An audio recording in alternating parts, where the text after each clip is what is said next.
Now next term is embryo formation. After double fertilization, what happens? Embryogenesis occurs. Means embryo is formed. Means after fertilization, double fertilization, what happened? Endosperm is formed and here zygote is formed. Now after this formation of zygote, this zygote undergoes embryogenesis. Means it starts the formation of embryo. And first stage is that after the formation of zygote, this zygote develops a cellulose layer around it, and so zygote is called now oospore because it develops a cellulose wall around it. This oospore divides transversely. We are taking this zygote which has developed a cellulose layer around it.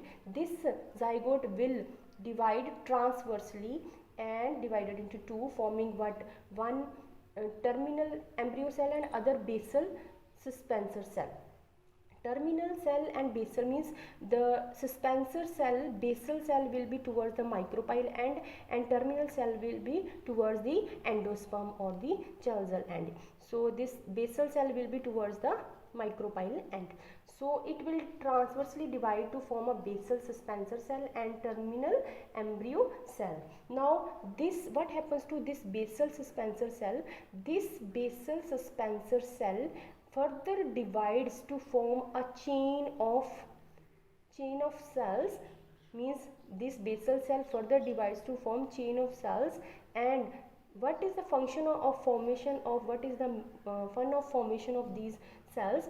The ultimately what happens when this basal cell divide and form a chain of cells, it will push this terminal cell more inside the endosperm, because inside there is endosperm which is the nutritive tissue, and it pushes this terminal embryo cell towards the endosperm so that it could get nourishment from this part.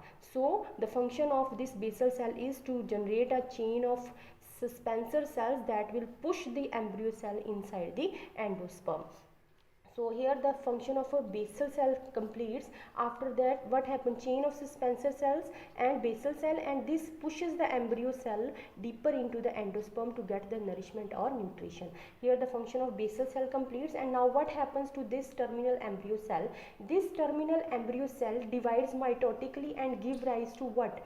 Give rise to, it starts dividing and mitotic division and form a proembryo, group of cells arranged on the suspensor cell. This is called proembryo. It will further undergo mitotic division and it will form a globular embryo. We call it a globular embryo, and further division continues and this embryo changes into a heart-shaped structure, and this is called heart-shaped embryo.